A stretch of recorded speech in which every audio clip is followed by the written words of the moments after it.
10 datos sobre Moisés que mucha gente no conoce. 1. Moisés pidió a Dios que borrara su nombre del libro de la vida. La razón detrás de esta afirmación y lo que podemos aprender de ella está relacionado con el episodio de la adoración del becerro de oro. La parábola del becerro de oro revela la naturaleza humana y la tendencia de las personas a alejarse de su compromiso con Dios. Curiosamente, mientras Moisés estaba en el monte Sinaí recibiendo los 10 mandamientos de Dios, los israelitas estaban desobedeciendo el primer mandamiento que prohíbe la adoración a otros dioses. Impaciente por la demora de Moisés, el pueblo decidió crear un nuevo Dios para adorar. Para ello, fundieron sus joyas de oro e hicieron un becerro de oro. La impaciencia del pueblo los llevó a mirar a Aarón, a quien le dieron la responsabilidad de actuar como su líder espiritual en lugar de Moisés. Aarón obedeció y convirtió sus pendientes de oro en un becerro tallado, lo cual estaba expresamente prohibido. Luego se entregaron al libertinaje, adoraron al ídolo y se involucraron en conductas inmorales como comer, beber y jugar. Entonces el Señor mandó a Moisés que descendiera rápidamente, porque el pueblo que él había sacado de Egipto se había corrompido. Se habían desviado del camino que Dios les había mostrado, creando un becerro de oro para adorarlo y ofrecerle sacrificios diciendo: «Este es tu Dios Israel, que te sacó de la tierra de Egipto». Éxodo 32, 7, 8. Cuando Moisés bajó del monte con las tablas de la ley, se encontró con Josué, y mientras se acercaban al pueblo, que estaba celebrando su fiesta idólatra, Moisés, en un acto de justa ira, rompió las tablas, como símbolo de lo que el pueblo ya había hecho. Luego regresó a Dios y pidió perdón por el pecado cometido por el pueblo, diciendo: «Perdona su pecado, pero si no, bórrame de tu libro». Dios respondió que quien pecara contra él sería borrado de su libro, pero que Moisés debía guiar al pueblo al lugar que Dios había prometido y un ángel lo precedería. Aunque el pecado del pueblo era grave, Moisés intercedió pidiendo misericordia a Dios, pidiendo perdón en nombre de Israel. Si Dios se negaba a perdonar, Moisés ofreció ser borrado del libro de Dios para redimir al pueblo. Moisés creyó que el pecado de Israel era tan grande que solo un sacrificio humano podía cubrirlo, por lo que se ofreció a sí mismo como sacrificio. Dios rechazó la petición de Moisés, pero esta situación anticipó el sacrificio de Jesús, que fue dado por toda la humanidad, ofreciendo una expiación completa y total. Dios aceptó el perdón para la nación, pero se reservó el derecho de juzgar a cada pecador individualmente.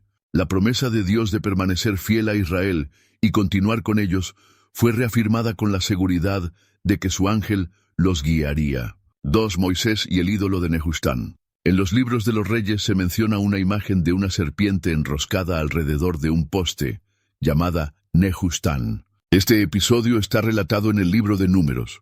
Después de la liberación de Egipto, la gente comenzó a quejarse de sus condiciones de vida. En respuesta, Dios envió serpientes venenosas que atacaron a la gente, causando muchas muertes. Cuando el pueblo se arrepintió y le pidieron a Moisés que intercediera, Dios le ordenó que hiciera una serpiente de bronce y la pusiera en un asta. Él prometió que cualquiera que mirara la serpiente de bronce sería sanado de las mordeduras de serpiente. Sin embargo, a medida que pasaba el tiempo, los israelitas comenzaron a adorar la serpiente de bronce hecha por Moisés. Las reformas de Ezequías, pero el culto a Nehustán puede haber ocurrido mucho antes de su reinado. Según 2 Reyes 18:4, Ezequías destruyó los lugares altos de culto pagano, derribó las imágenes y las piedras conmemorativas y mató a los saceríes. También destruyó la serpiente de bronce que Moisés había hecho, porque hasta entonces los israelitas la habían adorado quemándole incienso. Esta serpiente se llamaba Nehustán, una escultura de bronce. Si bien es comprensible que un objeto que había producido una curación milagrosa pudiera convertirse en un ídolo, aún así representaba una clara violación de los mandamientos de Dios. La serpiente de bronce fue una instrucción divina durante el incidente descrito en Números, pero no hay ninguna indicación de que Dios quisiera que fuera adorada de manera continua. Curiosamente, la traducción literal de Nehustán es pieza de bronce. Es posible que Ezequías le diera este nombre para recordar al pueblo que era solo un objeto sin poder, enfatizando que fue Dios quien trajo la sanidad, no la serpiente de bronce. La lección que podemos aprender de Neustin es que incluso las cosas buenas y las buenas personas pueden convertirse en ídolos en nuestras vidas. Toda adoración, alabanza y gratitud debe dirigirse únicamente a Dios, independientemente de cualquier historia notable que tenga algo o alguien. Dios quería matar a Moisés en Éxodo. La zarza ardiente fue el momento en que Dios eligió a Moisés para liberar a los israelitas de la esclavitud en Egipto y conducirlos a la tierra prometida. Moisés también es recordado como el legislador y mediador del antiguo pacto. El encuentro con Dios en la zarza ardiente, cuando Dios llamó a Moisés para ser el libertador de su pueblo, fue un hito crucial en su vida. El Señor prometió liberar a los israelitas y llevarlos a Canaán, una tierra de abundancia. 40 años después de huir a Madián, Moisés regresó a Egipto, siguiendo la orden de Dios, acompañado de su esposa y sus hijos, Séfora, Gersón y Eliezer. Sin embargo, antes de que Moisés pudiera cumplir su misión, necesitaba aprender obediencia. No había logrado circuncidar a su hijo Gersón ni a Eliezer, posiblemente debido a la resistencia de Séfora, Éxodo 4, 24-26. Durante una parada en el camino, el Señor se encontró con Moisés y estaba a punto de matarlo. Entonces Séfora usó una piedra afilada para circuncidar a su hijo y arrojó el prepucio a los pies de Moisés, diciendo: «Seguramente tú eres un esposo de sangre para mí». Después de este acto, Dios le dejó vivir. La transgresión de Moisés no está claramente explicada en Éxodo 4, 24-26, pero las circunstancias proporcionan pistas. El rito de la circuncisión, que simbolizaba la alianza entre Dios y su pueblo, parece haber sido descuidado por Moisés. Esto pudo haber ocurrido debido a la presión de Séfora, quien claramente no estaba de acuerdo con la práctica. Probablemente ella lo convenció de no circuncidar a su hijo, lo que explica su enojo cuando llevó a cabo el acto. Ella creía que derramando la sangre de su hijo habría salvado la vida de Moisés. Moisés había desobedecido el mandato de Dios, y esto demostraba la necesidad de trabajar en su propia vida antes de asumir su papel de líder espiritual. Dios exige santidad de sus representantes, y Moisés, aunque fue llamado a liberar al pueblo, aún necesitaba corregir áreas de su vida. Dios es severo en sus juicios, dejando claro que Él no es un Dios con el que se pueda jugar. Para que Moisés fuera el libertador, necesitaba corregir sus errores personales, porque Dios es santo. Este juicio se aplica a los israelitas, porque Dios no utilizará a un pueblo injusto para juzgar a otro. Moisés no era apto para ejercer el liderazgo espiritual debido a un pecado no resuelto, y esta cuestión necesitaba ser abordada antes de que pudiera cumplir su misión adecuadamente. Después que Séfora completó la tarea, la situación se resolvió. Dios decidió que Moisés no entraría en la tierra prometida, a pesar de su dedicación y liderazgo. A primera vista, el castigo puede parecer desproporcionado al error cometido. El incidente en el que Moisés golpeó la roca en el desierto en señal de frustración con los israelitas no parece una razón justa para impedirle ver la tierra prometida, especialmente considerando todo lo que había hecho hasta ese momento, como sacar a los israelitas de Egipto, cruzar el Mar Rojo, entregar los 10 mandamientos en el monte Sinaí y ganar numerosas batallas. Entonces, ¿por qué permitiría Dios que el impacto de una sola roca en Meribá fuera motivo para esta prohibición? Los israelitas, descontentos por la falta de agua, se quejaron a Moisés y pusieron a prueba al Señor. Entonces Moisés clamó a Dios pidiendo ayuda, diciendo que el pueblo estaba a punto de apedrearlo. El Señor le dijo que fuera adelante y llevara consigo a algunos de los ancianos de Israel, así como el bastón con el que había golpeado el Nilo. Dios prometió estar delante de Moisés en la roca en Horeb, y que cuando él golpeara la roca, brotaría agua para que el pueblo bebiera. Moisés siguió las instrucciones de Dios, y delante de los ancianos, agua brotó de la roca, calmando la sed del pueblo. En este episodio, los israelitas presentaron su problema.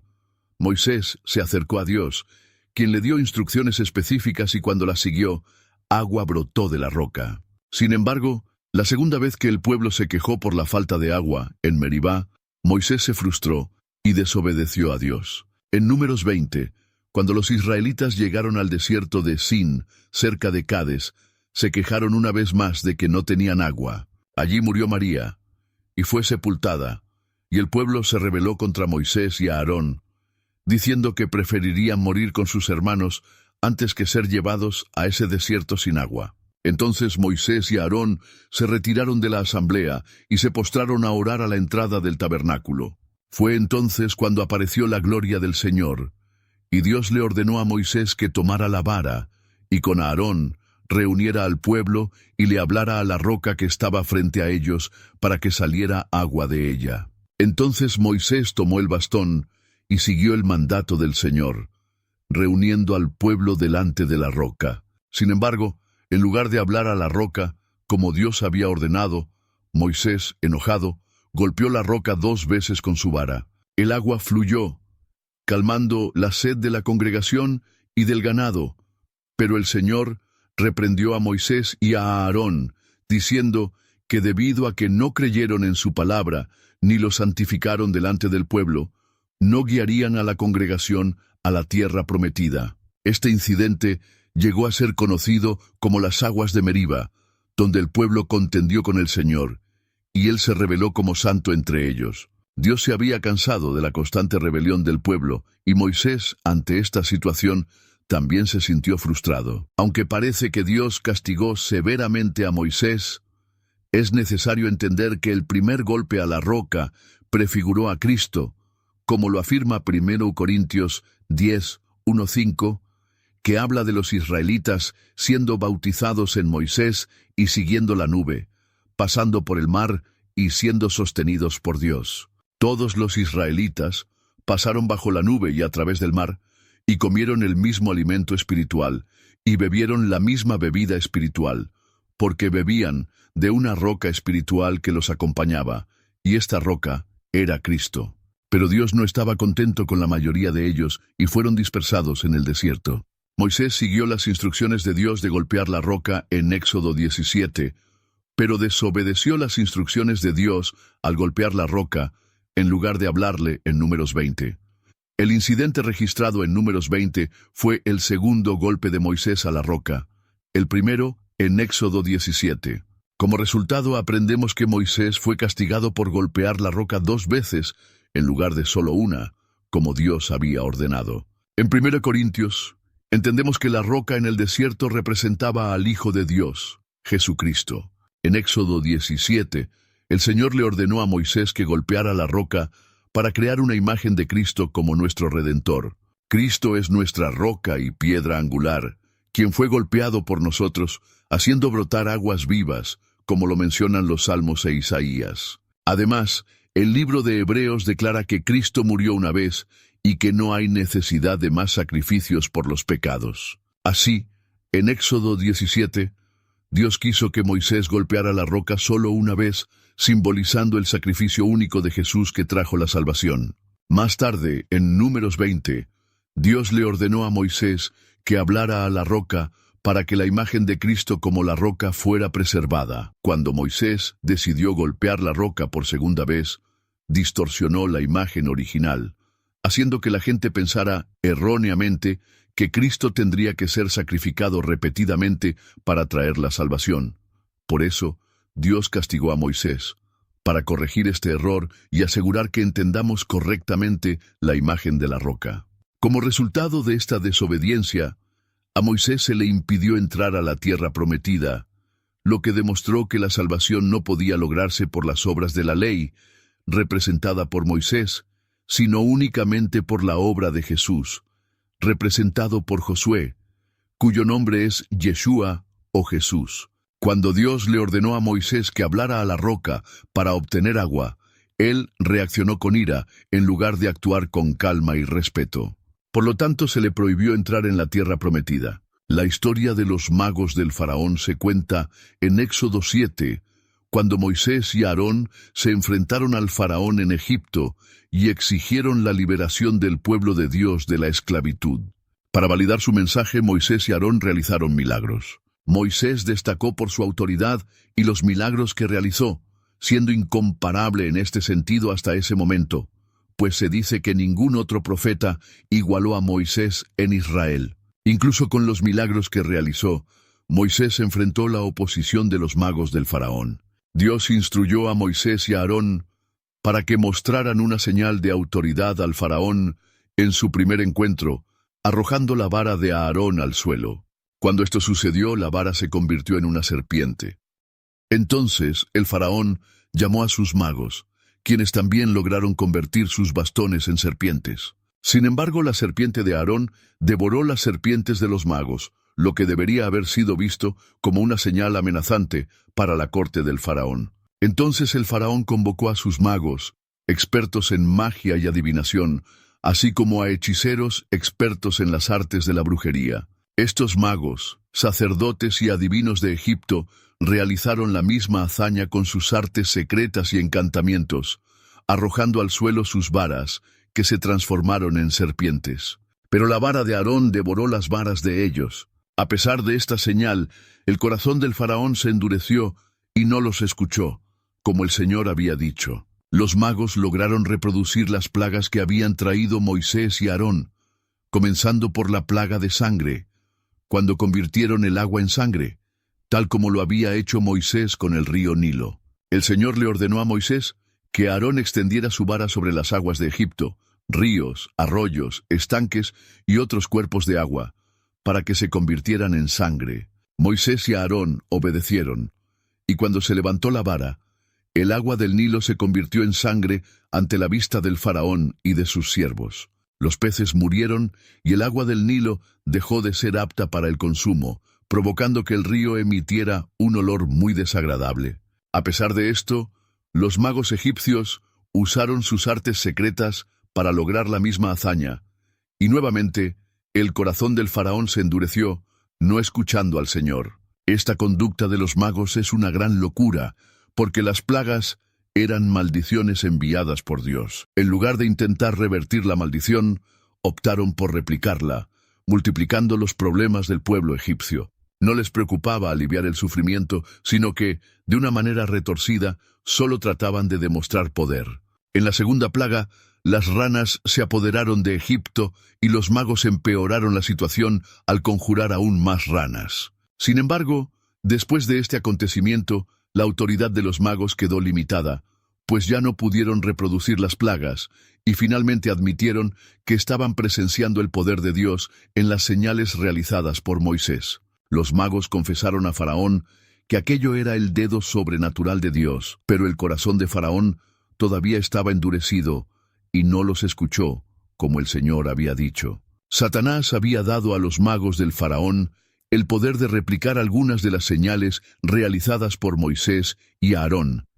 Pero aunque no tan poderoso como Dios, Satanás, uno de los ángeles más altos de Dios, poseía el poder de engañar, imitar milagros e incluso predecir el futuro con cierta precisión. Sin embargo, la fuerza de Dios venció los planes de los hechiceros egipcios. No pudieron reproducir la plaga de piojos, lo que demostró la superioridad del poder de Dios sobre las fuerzas de Satanás.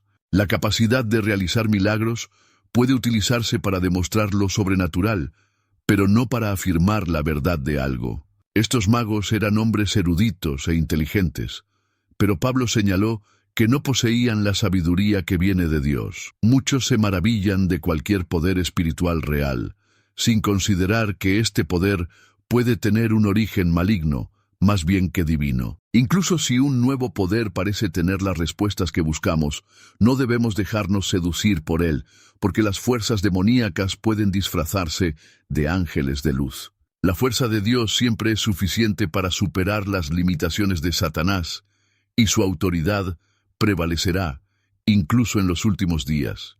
Dios sigue en control. Moisés subió al monte Nebo, mientras el pueblo de Israel estaba acampado en las llanuras de Moab. Desde lo alto de la montaña tenía una vista clara de toda la tierra prometida, hasta la orilla del mar occidental.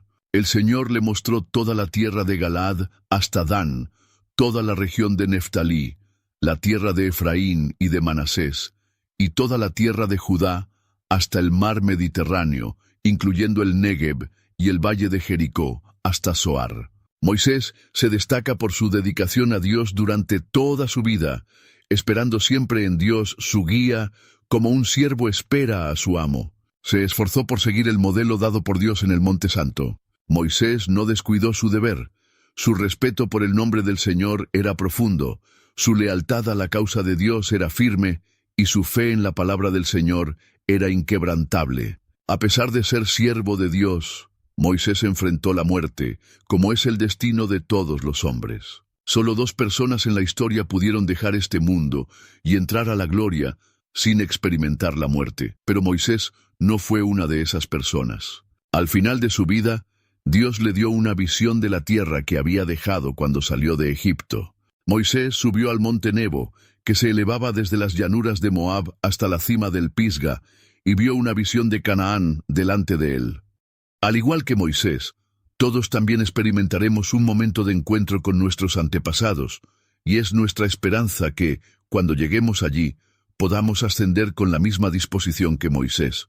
La manera en que murió Moisés es impresionante, y las circunstancias que rodearon su muerte son extraordinarias. El monte Pisgah tiene una elevación de 4.500 pies, casi 1 milla de altura. Pocos hombres de 120 años podrían escalar una montaña de esa época y aún vivir para contarlo, pero Moisés lo hizo. Subió sin necesidad de camino ancho ni ayuda alguna. Esto demuestra su fuerza y vigor excepcionales, ya que Moisés, con casi 120 años, escaló un pico de 4.500 pies de altura sin mostrar ningún signo de fatiga. No se estaba lamentando, sino disfrutando de su última visión de Canaán. Moisés sabía desde hacía mucho tiempo que moriría sin entrar en la tierra prometida, y era plenamente consciente de su inminente partida. La muerte de Moisés, aunque predecible, revela la sabiduría y el amor de Dios, así como su gracia. Después de enterarse de que moriría sin llegar a Canaán, Moisés nunca se quejó ni oró contra ese destino. Sabía que había cumplido su misión, que era guiar al pueblo de Israel a través del desierto. Su muerte llegó en la mejor compañía posible, pues murió fiel a su misión, y aunque no tuvo hijos ni linaje que acompañara su fin, murió de una manera acorde con su vida. Moisés vivió 120 años y mantuvo su salud de manera extraordinaria. Nunca necesitó gafas, muletas ni cuidados especiales, y su vida estuvo marcada por el vigor y la dedicación. El versículo 6 de Deuteronomio 34 es notable al afirmar que Moisés fue enterrado por Dios. El Señor lo enterró en el valle, en la tierra de Moab, frente a Bet-peor, y nadie sabe hasta el día de hoy el lugar exacto de su sepultura. Este fue un acto único en la Biblia, ya que Dios fue quien enterró a Moisés, el único ser humano que tuvo tal honor. El Señor ocultó la tumba de Moisés para evitar que se convirtiera en un lugar de culto, preservando así el propósito divino de su muerte. Hoy en día, al acercarse al monte Nebo, encontrará numerosos establecimientos, como santuarios, vendedores de palomitas de maíz y maní, así como recorridos turísticos, e incluso tranvías que llevan a los visitantes al sitio, con grandes carteles que indican el supuesto lugar de enterramiento de Moisés. Sin embargo, se ocultó la verdadera ubicación, lo cual era de suma importancia para Dios, hasta el punto de generar un enfrentamiento angelical. El diablo peleó por el cuerpo de Moisés, como se menciona en Judas 9, un evento que no se registra en ninguna otra parte de la Biblia. No se explica la naturaleza de esta disputa, pero el versículo revela que el arcángel Miguel, al confrontar a Satanás por el cuerpo de Moisés, no se atrevió a hacer acusaciones, limitándose a decir, «El Señor te reprenda». Este episodio es único en Judas, y plantea la pregunta de cómo se transmitió esta información, quizás por tradición, aunque no estamos seguros de su origen. Aunque no podemos decirlo con seguridad, es posible que Satanás deseara el cuerpo de Moisés para construir allí un santuario. Miguel, sin embargo, se negó a emitir ningún juicio, y en cambio se sometió completamente a la autoridad de Dios. Este incidente ilustra que, aunque Miguel es un ser poderoso, su fuerza no le impide demostrar completa sumisión al Señor. La jerarquía entre los ángeles y su obediencia a la autoridad divina es clara, y esto refuerza la idea de que la sumisión no disminuye el valor ni el propósito de un ser. La fuerza de Miguel no estaba en duda, y su obediencia a Dios solo resalta su grandeza. El enfrentamiento entre Miguel y Satanás es un mal necesario, algo que a nadie le agrada, pero que debe ocurrir para corregir, purificar y unir a la comunidad. Un acontecimiento importante que también involucra a Moisés es la transfiguración de Jesús, un acontecimiento significativo mencionado en los 4 evangelios. Después de hacer milagros y predecir su muerte, Jesús lleva a Pedro, Santiago y Juan a un monte alto, donde su apariencia cambia, volviéndose radiante, con su rostro brillante como el sol y sus vestidos volviéndose blancos como la luz. Este momento refleja la presencia real del reino de Dios, con la identidad y misión de Jesús, revelada en profundidad a sus discípulos. Durante esta transfiguración aparecen Moisés y Elías, representando respectivamente la ley y los profetas, y dando testimonio de Jesús, el Mesías.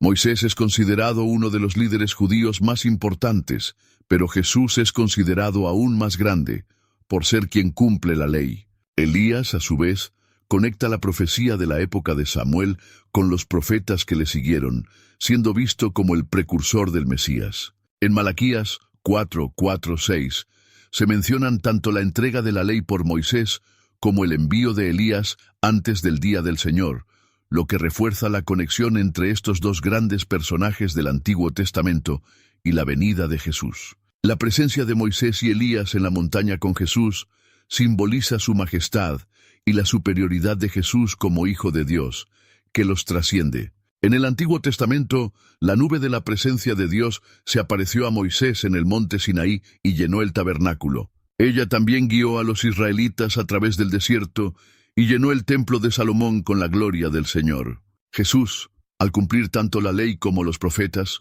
demostró su superioridad sobre Moisés y Elías, cuyas revelaciones lo señalan como el Hijo de Dios encarnado y el profeta definitivo.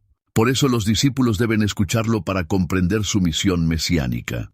Cuando miran a su alrededor, solo ven a Jesús, y su atención se dirige ahora exclusivamente a Él, ya que Moisés y Elías tenían el papel de preparar el camino para el Mesías. Aunque los discípulos habían recibido una clara revelación de la identidad de Jesús, todavía no entendían plenamente lo que habían presenciado. Moisés, a su vez, pidió a Dios que su presencia estuviera con el pueblo de Israel durante todo su viaje hacia Canaán. En el libro del Éxodo, capítulo 33, Moisés le pregunta a Dios a quién enviaría para acompañarlos. Dios responde que conoce a Moisés y que ha hallado favor delante de él.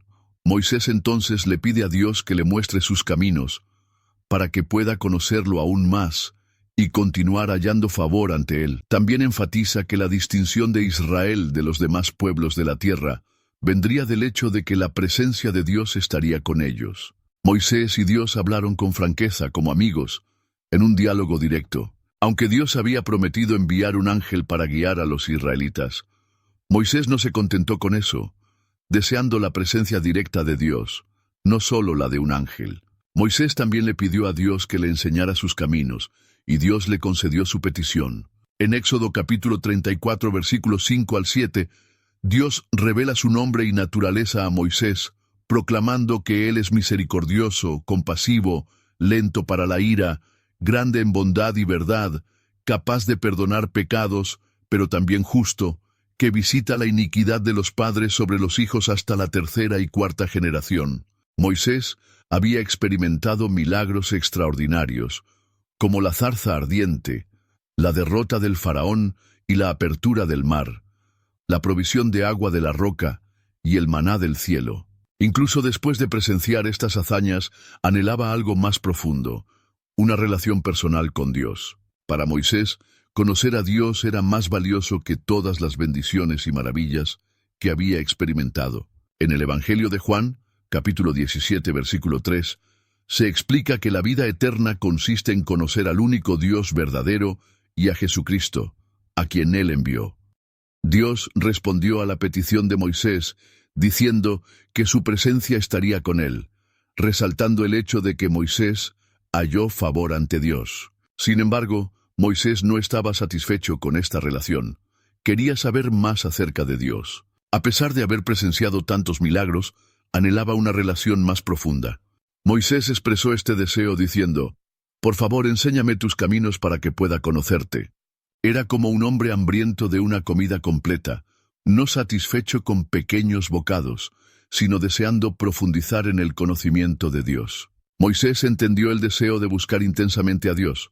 como en el Salmo 42, que describe al alma que anhela a Dios, como un ciervo que busca agua. Sabía que conocer a Dios era el verdadero significado de la vida eterna, no solo un simple acto de asistir a lugares santos. Moisés ejemplificó la intercesión y mediación con Dios, siendo un gran hombre de fe. Pero surgiría un mediador aún mayor que Moisés, Jesucristo, en quien Dios también se complacía. Gracias a Cristo, los cristianos podemos disfrutar de los mismos privilegios que tuvo Moisés, pudiendo conocer a Dios de manera personal. Moisés, deseando aún más de lo que ya había experimentado, pidió a Dios que le mostrara su gloria. Quería presenciar una manifestación visible del Dios invisible, una muestra pública de su divina majestad.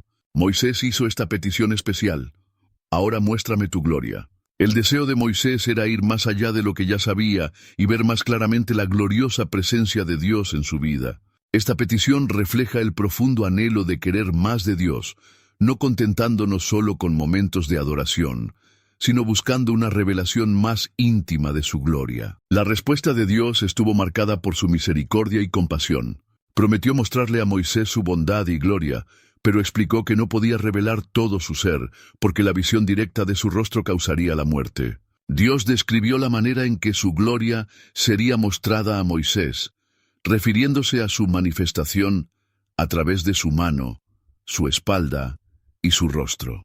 En 1 Timoteo se menciona que Dios, el eterno soberano, habita en una luz inaccesible, algo que ningún ser humano puede ver y sobrevivir. Dios cumplió su promesa y reveló su bondad a Moisés de una manera única, permitiéndole ver solo una parte de su gloria. Él proclamó su nombre y declaró que tendría misericordia y compasión de quien él quisiera, pero dejó claro que Moisés no podía ver su rostro, porque nadie podía ver el rostro de Dios y vivir. Así Dios, en su misericordia, permitió a Moisés ver su gloria de una manera limitada, pero impresionante. Dios le ordenó a Moisés que se parara en una hendidura de la roca, donde lo cubriría con su mano mientras su gloria pasaba. Moisés podía ver la espalda de Dios, pero no su rostro. Este gesto de Dios, de limitar la visión de su gloria, fue una demostración de su preocupación por el bienestar de Moisés. Incluso con esta revelación parcial, Moisés tuvo un encuentro transformador con la presencia divina que hizo brillar su rostro de manera extraordinaria. Aunque la descripción de Dios en las Escrituras es metafórica, ya que Él, siendo espíritu, no tiene un cuerpo físico, esta visión parcial de la gloria divina tuvo un profundo impacto en Moisés. Más tarde Jesucristo, como Hijo de Dios, reveló la verdadera esencia de Dios. Él dijo a sus discípulos que quien lo viera a Él vería al Padre, revelando que a través de Jesús, la presencia y la naturaleza de Dios se hicieron accesibles a la humanidad.